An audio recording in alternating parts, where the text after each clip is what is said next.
ele falou, olha, tá tendo um desconto aqui de um seguro, você pediu? Eu falei, não, eu nem sabia que estava descontando isso no meu contra-cheque, porque a gente não costuma olhar. Foi numa conversa com seu advogado que Sheila Torinho descobriu um desconto estranho. R$ 45 todo mês estavam sendo descontados da sua aposentadoria.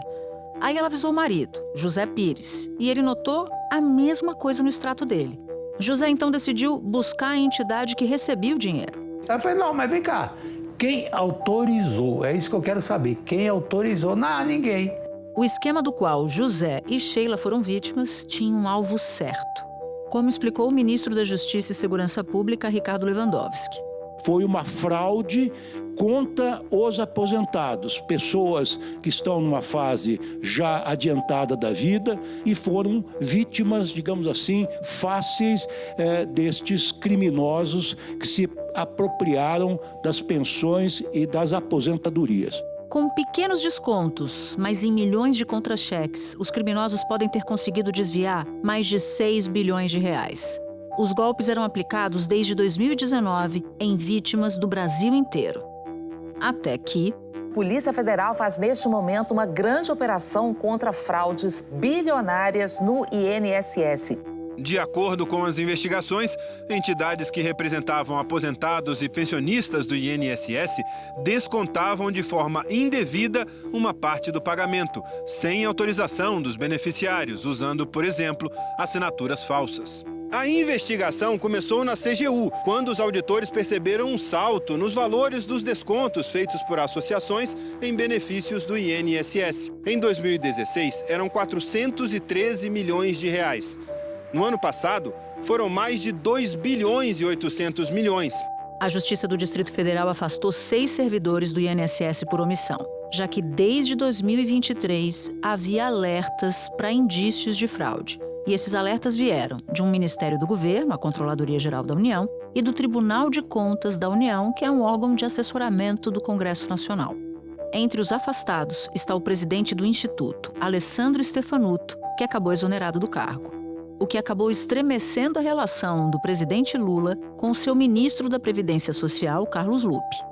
O presidente Lula deu a ordem expressa para que o Lupe demitisse o Alessandro Stefanuto. O Carlos Lupe saiu em defesa do Alessandro Stefanuto, dizendo que foi indicação dele, que ele assumia essa indicação e que ele tinha, o Stefanuto, como servidor público, uma conduta exemplar. Então, essa postura do Carlos Lupe incomodou muito o Palácio do Planalto e a resistência também em demitir incomodou demais. O Palácio do Planalto soltou uma versão extra, uma edição extra do Diário Oficial da União, confirmando, exonerando, portanto, o Alessandro Stefanuto. Foi uma decisão unilateral do Palácio do Planalto. Um estremecimento que não vem de hoje.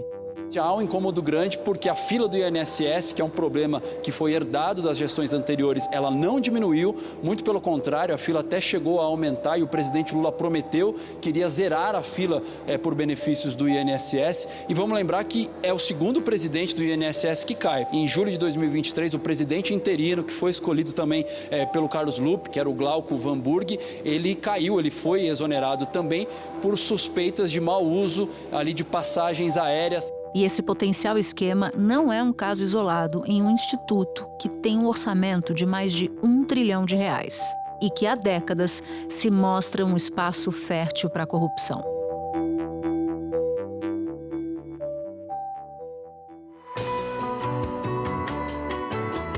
Da redação do G1, eu sou Natuza Neri e o assunto hoje é a fraude bilionária no INSS. Quais são as suspeitas contra o Instituto, a repercussão política do caso e o que os segurados podem fazer para se proteger de golpes. Eu converso com Camila Bonfim, colunista do G1 e apresentadora da Globo News, e com Diego Cheruli, advogado e presidente do Instituto Brasileiro Independente de Estudos e Pesquisas em Direito Previdenciário, o IBDPrev. Sexta-feira, 25 de abril. Camila, a gente conversa um dia depois da demissão do presidente do INSS, Alessandro Stefanuto, uma decisão do presidente da República que contou com alguma resistência aparente do ministro da Previdência, Carlos Lupe. Explica pra gente, por favor, por que ele é investigado e o que pesou a favor da demissão dele pelo governo. Natuza, o que aconteceu no INSS foi tão escandaloso que a coisa ainda está, em boa parte, em sigilo. Mas, pelo que eu apurei em relação a Alessandro Stefanuto, o que se diz bastante é que, para ter uma decisão como essa, que o retirou do cargo e mais, retirou todos os cabeças que tomavam decisão no INSS, se a gente pudesse ter uma tradução maior do que o afastamento, que é o termo jurídico, foi uma intervenção. Você faz esse tipo de coisa em situações em que a gestão inteira não está funcionando. Foram afastados do Instituto por 6 meses Giovanni Spicker, coordenador geral de suporte ao atendimento ao cliente, Anderley Barbosa Santos, diretor de benefícios e relacionamento com o cidadão, Jucimar Fonseca da Silva, coordenador geral de pagamentos e benefícios, e Virgílio de Oliveira Filho, procurador junto ao INSS.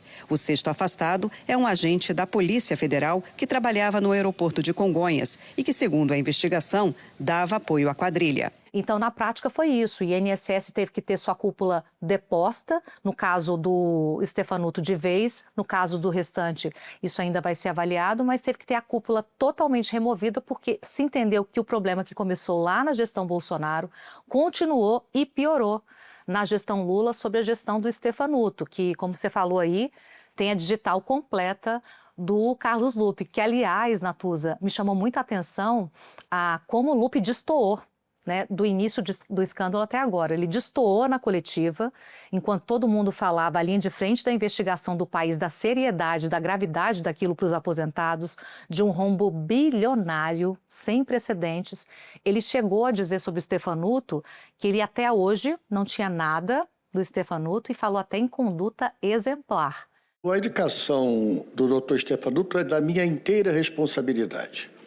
O Dr. Stefanuto é procurador da República, um servidor que até o presente momento me tem dado todas as demonstrações de ser exemplar. E depois, aqui em Brasília, ele deu uma segunda entrevista para a nossa colega Amanda Viana, também totalmente fora do tom do governo, que é um governo em que o presidente Lula teve que mandar demitir para dar uma resposta do tamanho que o caso precisou. Agora, você disse que até piorou no atual governo. Você fala em número de descontos, porque, me corrija se eu estiver errada, as associações que foram cadastradas e que são alvo da investigação de potenciais irregularidades, elas foram cadastradas de 2019 a 2022, não é isso? O grosso dessas associações? Exatamente. O que acontece é que nos anos de 23, para cá, 23 e 24, cresceu a arrecadação. Inclusive, isso foi uma coisa que chamou muita atenção, porque tem entidade ali pequena que estava arrecadando milhões comparada a entidades que estavam há 20 anos, essas sim, entidades sérias, sobre as quais nunca pesou nenhuma denúncia e que não arrecadavam nem 10%, 20% do que essas novas que estão sendo investigadas arrecadavam. O ministro Vinícius de Carvalho, da CGU, destacou o salto que esses descontos nas mensalidades associativas deu nos últimos anos. Em 2016, eles estavam na ordem de 413 milhões de reais e subiram para 2 bilhões e 800 milhões de reais no ano passado. Diante da explosão desses descontos, a CGU abriu uma investigação e entrevistou 1.300 beneficiários do INSS. 97% desses entrevistados beneficiários disseram que não autorizaram o desconto na mensalidade. As fraudes foram feitas usando assinaturas falsas ou então falsificando assinaturas, por exemplo, de beneficiários do INSS que não sabem ler, não sabem escrever. Natuza, tinha auditoria há mais de 6 meses do INSS, não só constatando o problema, constatando que mais de 100 mil aposentados já tinham reclamado desse problema dentro do INSS. Então, é uma coisa que não... Tudo que se pode dizer desse escândalo é que ele era sabido, em alguma medida, em algum grau, por todas as autoridades. Era um elefante cor-de-rosa passando na frente da direção do INSS, com gente alertando, gente do Tribunal de Contas da União, gente do próprio INSS, porque essas notícias chegaram para lá, e com gente da Controladoria Geral da União também, Total. E aí, com o Stefanuto dirigindo o Instituto, sendo suspeito de omissão. Porque tem uma questão muito delicada nessa história e interessante, que é o seguinte: há alguns ofícios em que o Stefanuto pedia, por exemplo, auditorias. Mas tem uma suspeita ali entre os investigadores que isso era uma coisa mais proforme, né? Não é à toa que a PF pediu afastamento e o juiz da 15ª Vara aqui de Brasília deu afastamento por 6 meses. Agora não vai mais ter esse período porque ele foi demitido, mas deu um afastamento longo.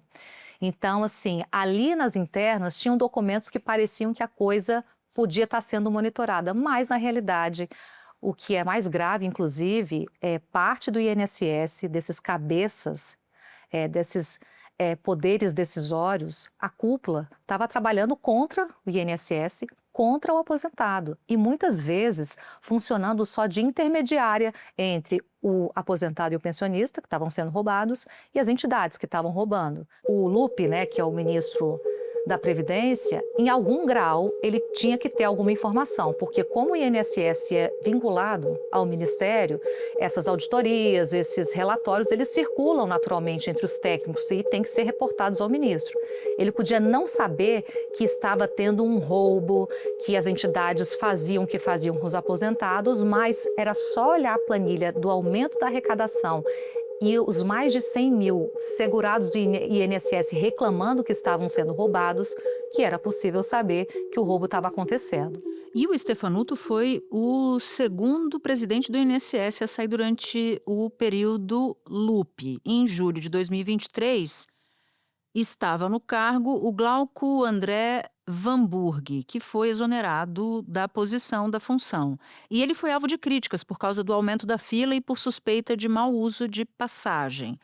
Relembra pra gente o que aconteceu no caso do Glauco André? Pois é, Natuza, nesse caso aí, que também tem a digital claríssima do Lupi, ele era suspeito de estar aí numa farra de passagens aéreas, ou seja, compra pelo governo, gasta dinheiro público para fazer evento particular, dar aula, enfim. E isso ficou muito comprovado. Ele saiu sob essa suspeita gravíssima, ou seja, mais um caso de mau uso de dinheiro público, só que não tinha escalado essas coisas como a gente está vendo agora. É um outro caso, mas um caso bastante desgastante, né, para a cúpula do INSS que gerou essa saída. E ainda antes de ele entrar no INSS, ele estava no comando de uma fundação que também teve ali no currículo outro escândalo, que é a suspeita de estar num esquema de funcionário fantasma. Agora, tem um ponto aí bastante importante, né? Quando a gente fala da fila do INSS. Essa foi uma promessa de campanha do Lula, de zerar a fila do INSS, a fila para os aposentados e para os pensionistas. Bom, até agora, Lupi não entregou. Lupi entregou 2 casos rumorosos do antecessor do INSS e do agora, né, atual, quer dizer, acabou de ser demitido. A corda do Lupi não tá apertando, não? Ele não pode deixar o cargo, porque 2 indicações dele já deram ruim, né? Pois é, e ele também, além de estragar uma promessa de campanha do Lula, ele também prometeu essa questão das filas, né? Que, aliás, é um clássico dos discursos de quem assume esse Ministério da Previdência e, infelizmente, historicamente não é entregue. O que o Lupi entregou para o Lula até agora foi problema. E problema que ainda não tinha manchado a imagem do Lula 3, que são problemas relacionados a, primeiro, moralidade pública e, segundo, corrupção. O que eu estou querendo dizer? A gente não sabe se o Lupi sabia, tinha ciência dessas questões, mas politicamente, você ter 2 indicados que saem, um com uma suspeita pior do que o outro e manchando a imagem do governo e gerando fato político para ser explorado pela oposição e gerando um escândalo, que ele é muito fácil de ser compreendido e pega uma parcela imensa da população e uma parcela imensamente vulnerável. Então, assim, em outros tempos, Natuza, eu acho que ele teria sido já demitido ou teria providenciado aquele pedido de demissão que, na verdade, é ser saído do governo. Só que a gente vive um governo, um tempo da política, né, em que a correlação de poder é outra e a governabilidade também, ela é totalmente diferente. O Lupi é o ministro que, em 2011, em meio a uma série de investigações de irregularidades no governo Dilma, disse que ele só sairia do governo Dilma à bala, que ele duvidava que Dilma iria demiti-lo. Então, assim, o Lupi é essa pessoa que se banca. se banca e banca o presidente do INSS, mesmo com a ordem, a decisão do presidente Lula de demitir o Stefanuto, ele simplesmente ignorou e foi para a coletiva defender, constrangendo o diretor da Polícia Federal que estava ao lado, o ministro da CGU e o ministro da Justiça, Lewandowski. Então, eu acho que por isso e pela relação anterior que o Lula tem com o Lupe, é que ele ainda não tirou o Lupe, mas eu vejo a situação do Lupe muito frágil, primeiro pelas indicações e segundo, pelo comportamento. Né? Ele, de forma pública, não foi nem no bastidor, ele praticamente está discordando ali do que o Lula fez, que é o chefe dele, e está apostando num servidor que está demitido, mas que ele fala que agora nunca soube de nada do seu comportamento. O Lula, o que consta, o que dizem os auxiliares dele, ficou bastante aborrecido com o fato dele ter mandado o Lupe demitir o Stefanuto antes da coletiva de imprensa na quarta-feira, e Lupe passou pela coletiva simplesmente se limitando a afastar o indicado dele. Então ainda tem o que vem por aí, né? Porque essa investigação está só no começo. Você deve ter ouvido isso também da Polícia Federal. Não termina agora. Teve uma série de buscas e apreensões. A investigação vai ganhar atração a partir de agora. Mas, por hora, a situação do Carlos Lupe já é bastante complicada. Para finalizar, Camila, queria te perguntar sobre esses próximos passos da investigação. O que você tem ouvido dos policiais federais? Eu tenho essa mesma apuração que você, Natuza, que é só início de um escândalo. Me chamou muita atenção eles terem chamado de escândalo. A gente já sabe que é pelo que teve de repercussão. Mas quando os próprios investigadores chamam assim, é que quer dizer que eles têm um material farto. Então, o investigador chamando o esquema de escândalo quer dizer que tem muita coisa e que vai desdobrar. Então, primeira coisa que deve ter mais operação da sem desconto. Já teve, inclusive, mais mandados hoje, ou seja, uma segunda leva já no segundo dia. A segunda coisa é que eles devem conseguir fazer associações possíveis em relação ao Lupe, ou seja, eles vão investigar os elos entre Lupe e além do Stefanuto, porque o Stefanuto está aí, o próprio Lupe falou que é totalmente responsável por essa indicação, mas nas entidades também. Então, até que ponto Lupe realmente não sabia, ou se há aliados de Lupe que podem ainda não ter tido sua história revelada, e acima de tudo, né, qual é o tamanho desse buraco? Porque a PF fala em 6 bilhões, mas os próprios ministros falam, a gente não tem ainda como saber, porque vai ter que ter um caso a caso, e olha o tamanho da crueldade, tem gente que ainda não sabe. Então, essa é só a leva 19 a 24 com gente que, enfim, nem todo mundo sabe. E tem também uma história que é a seguinte, que eu fiquei chocada quando eu ouvi de vários analistas e investigadores.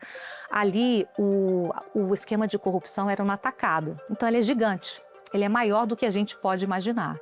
E aí, geralmente em fevereiro, caía o dinheiro maior para aposentado, que era do reajuste anual de janeiro. E era justamente em fevereiro que a quadrilha começava a roubar aposentado. Entrava mais dinheiro, eles tiravam um pouquinho só, o aposentado não acompanhava muito bem, e depois, gradualmente, eles iam aumentando os descontos até o aposentado descobrir. Só que tem muita gente que está doente, está incapacitada ou que não tem uma rede para ficar olhando mês a mês e que está sendo roubado. O governo ainda vai mapear o tamanho do estrago dessa rede de arrastão que as entidades jogaram e pegaram muito aposentado. E tem que avançar para trás também, Camila. Você tem ouvido isso dos policiais? Porque, veja, essas associações encrencadas, elas começaram, um grande volume delas foi cadastrado entre os anos de 2019 e 2022, se não me engano foram 11, né? 9 ou 11 dessas associações. Isso, e aí o seguinte, você pega 3 governos e a explicação que também me chocou bastante é a seguinte, um esquema estruturado, ele tem muito mais gente do que a primeira fase, digamos assim, dessa operação. Por quê? Você vai descobrir dentro do INSS mais tentáculos, você vai descobrir quem começou o esquema, depois quem continuou, depois quem piorou o esquema, você vai descobrir principalmente sistemas frouxos do INSS, não teve fiscalização a contento.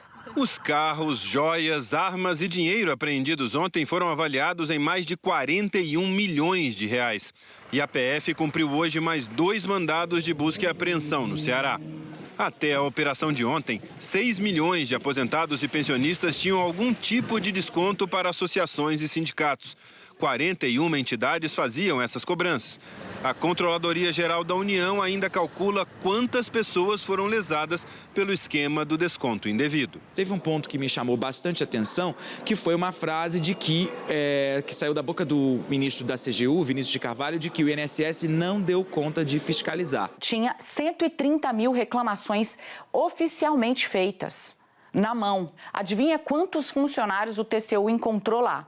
Para fiscalizar milhões de pedidos de beneficiários do INSS. 3 pessoas.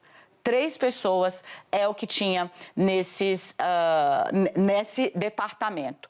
Tem uma mão grande do INSS e uma vista muito grossa para essas entidades. Sem contar que também teve, Natuza, corrupção ativa e passiva. O que isso quer dizer? Propina. Geralmente, corrupção ativa e passiva, ativa é quem dá, passiva é quem recebe. Teve lavagem de dinheiro, se você pensar, tem dinheiro do aposentado que já virou Ferrari. Tem uma Ferrari, que é bem simbólica dessa operação, que é dinheiro desviado de velhinho, virando riqueza para muita gente. Camila, muito obrigada por você ter topado conversar aqui com a gente. Estou te esperando para os próximos desdobramentos, porque essa certeza a gente tem, né? Essa certeza a gente tem. Vamos ter várias operações sobre essa fraude do INSS. Conta comigo. Beijo para você, minha amiga. Espera um instante que eu já volto para falar com Diego Cheruli. Diego, não é a primeira vez que a gente ouve falar de denúncia de fraude e de desvio no INSS. Por quê? O INSS é um instituto que coordena a vida de muitas pessoas, né? Praticamente de todos os brasileiros e dos estrangeiros que aqui residem, passam algum dia na vida pelo INSS. E isso, além da quantidade de pessoas, lida também com uma quantidade muito grande de recursos financeiros, sendo ali uma boa oportunidade, às vezes, que fraudadores encontram para cometer fraudes ou inventar novos esquemas, além de ter pessoas que normalmente são vítimas fáceis, aquelas que procuram o INSS, seja no estado de incapacidade, seja porque já estão aposentadas há muito tempo, são idosas, estão ali desatualizada com relação à tecnologia e etc. E era tão difícil assim evitar um esquema bilionário dessa monta? O que poderia ter sido feito para que isso não durasse tanto tempo? Essa é uma situação complicada, porque nem todas as entidades com o desconto em folha são entidades ilícitas, né? Muito pelo contrário, há uns anos atrás nós tínhamos a situação do INSS fazer auditorias corriqueiras nessas entidades. Nos últimos anos, aí de 2019 para cá em especial, que se tornou um pouco mais frágil essa avaliação, essa auditoria e essa confirmação da validade das razões sociais dessas entidades.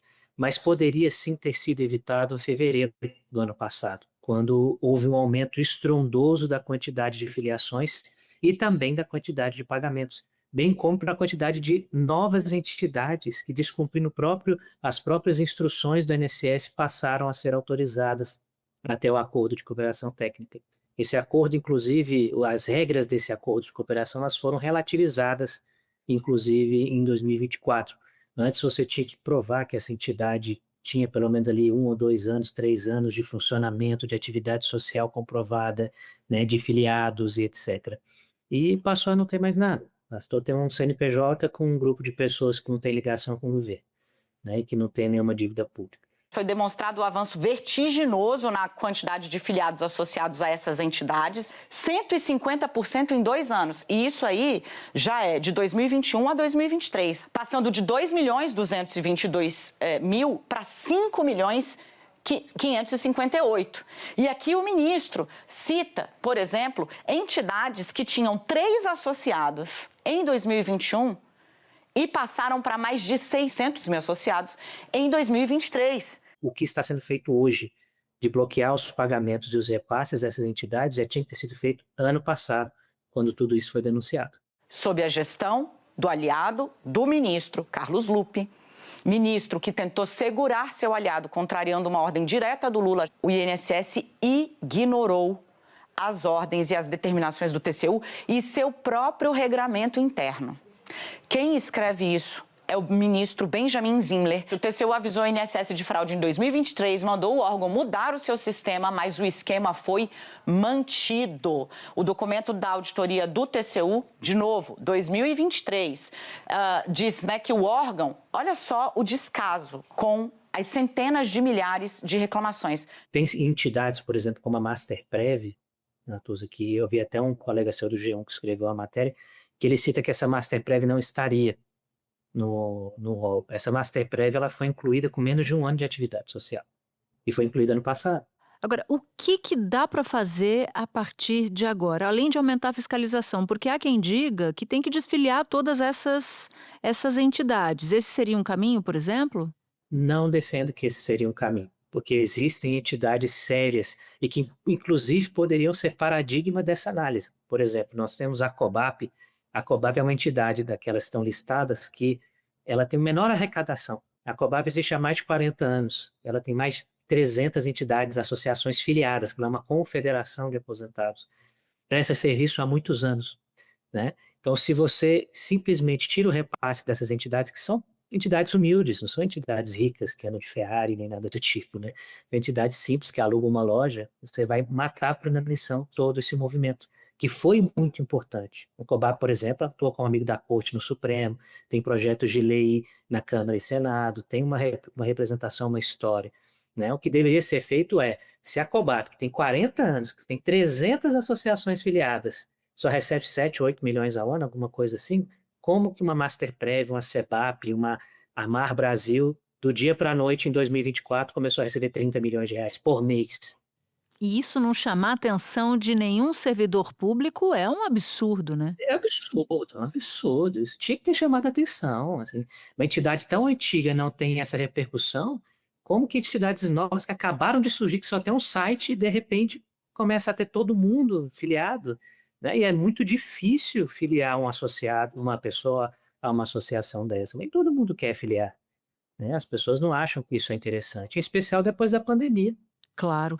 O Otávio Guedes, meu colega da Globo News, ele fez uma fala agora há pouco, quando estava ao vivo, dizendo: é impossível. Ele falou: olha, eu não quero fazer antecipação de juízo de valor, isso é a justiça, a investigação quem vão dizer, a justiça é a investigação, mas na avaliação dele é impossível um esquema desta monta sem que haja um pé no INSS participando desse esquema. Essa avaliação faz sentido para você? Faz total sentido, faz total sentido. Isso não teria ocorrido sem uma facilitação interna, seja na vista grossa de fiscalização, seja na própria assinatura do acordo de cooperação técnica, que não deveria ter ocorrido com entidades que não cumpriam requisitos básicos ou que não tinham uma história por trás disso tudo, e muito menos da forma como ocorreu no mês de fevereiro de 2024. Que é o mês em que houve a maior parte da alocação desses descontos. Na verdade, é na folha de janeiro que é paga em fevereiro, né? Que é justo a folha que teve o primeiro reajuste daquele ano, de 2024.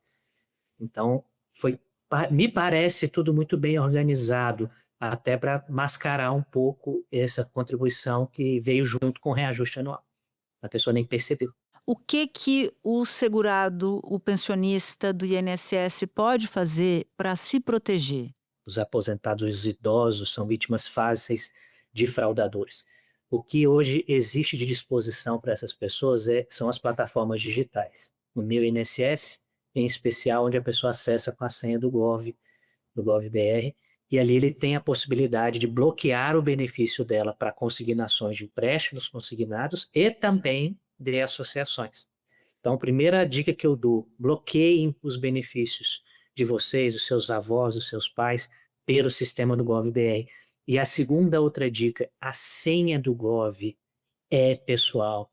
Não se pode sair dando essa senha para pessoas, para gente que faz empréstimo consignado, porque de nada adianta você bloquear e dar sua senha onde a pessoa pode entrar e desbloquear. Então, existem fatores de segurança, como a dupla verificação hoje do Gov.br, que ajuda a evitar essas fraudes. E tomar cuidado também com a fonte das informações. Hoje, quando nós falamos de previdência, o conteúdo é muito extenso, No YouTube, no Instagram, no TikTok, advogados, gente que presta serviço, vendendo alguma coisa sobre previdência, algum milagre, alguma coisa do tipo. Nós temos que ter cuidado com a fonte da informação para não ser enganado. O governo já suspendeu todos os descontos mensais feitos por associações e sindicatos, inclusive para entidades que não estão sob investigação. Os beneficiários não precisam correr para as agências da Previdência. O INSS anunciou que vai apresentar um plano para ressarcir as vítimas, mas só depois que a investigação descobrir o tamanho exato da fraude. A Advocacia Geral da União disse que vai cobrar, inclusive na Justiça, a devolução do dinheiro descontado ilegalmente pelas entidades dos aposentados e pensionistas.